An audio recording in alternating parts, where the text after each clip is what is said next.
국민연금 25년 부으셨나요?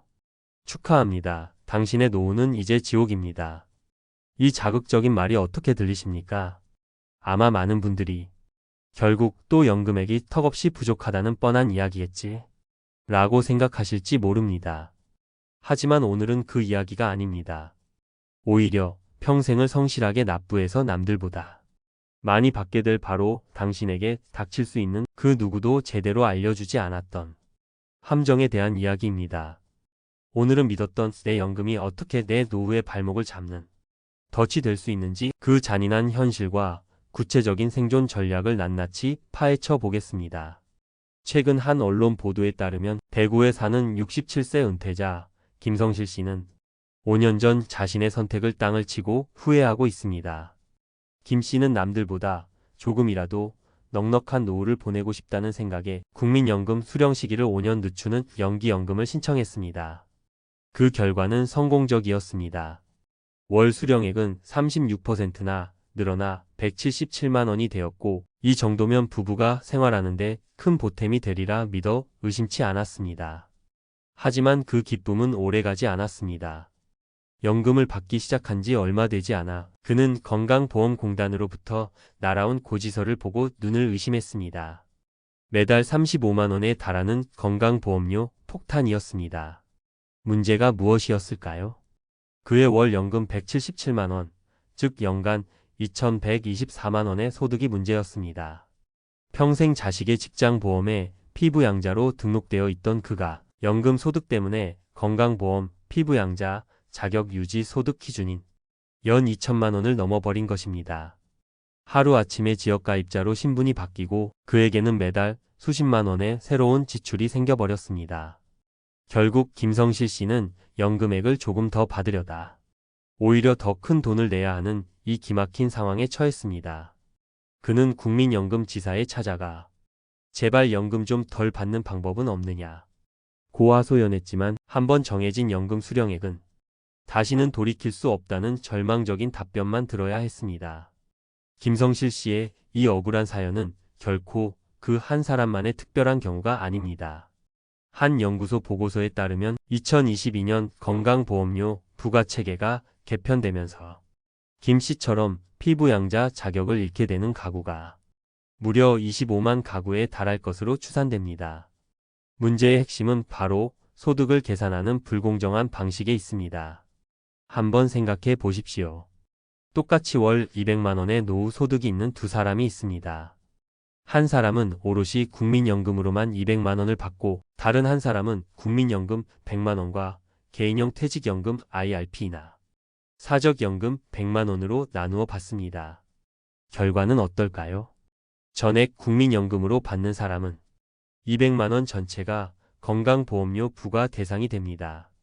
하지만 후자의 경우 건강보험료는 오직 국민연금 100만 원에 대해서만 부과됩니다.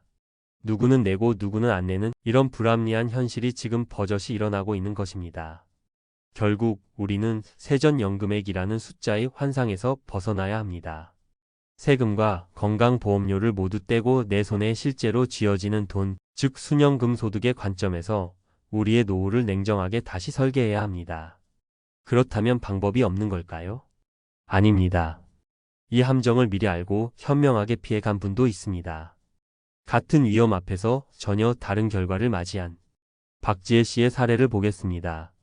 박 씨 역시 예상 월 국민연금 수령액이 180만 원 정도로 자칫하면 연 2천만 원의 덫에 걸릴 수 있는 상황이었습니다. 하지만 그녀는 은퇴를 몇 년 앞두고 이 숨겨진 함정의 존재를 미리 인지하고 있었습니다. 그녀의 첫 번째 전략은 퇴직금 IRP 계좌로 이전하기였습니다. 만약 퇴직금을 일시금으로 받아 은행 예금에 넣었다면 거기서 나오는 이자 소득이 고스란히 소득으로 잡혔을 겁니다.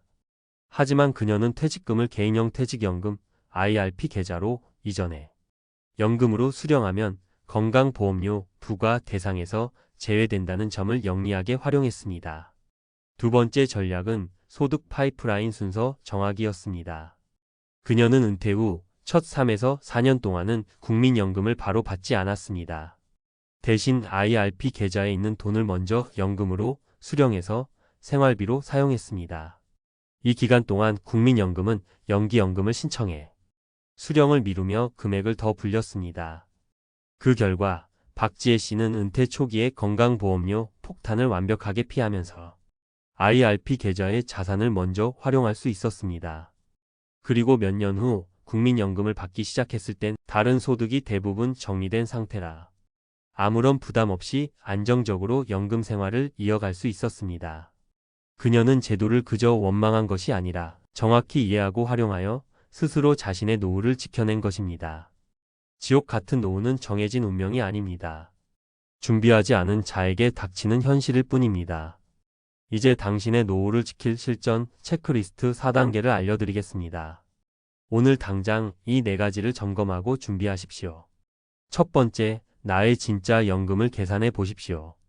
국민건강보험공단 홈페이지에 있는 4대 보험료 계산기를 꼭 활용하십시오.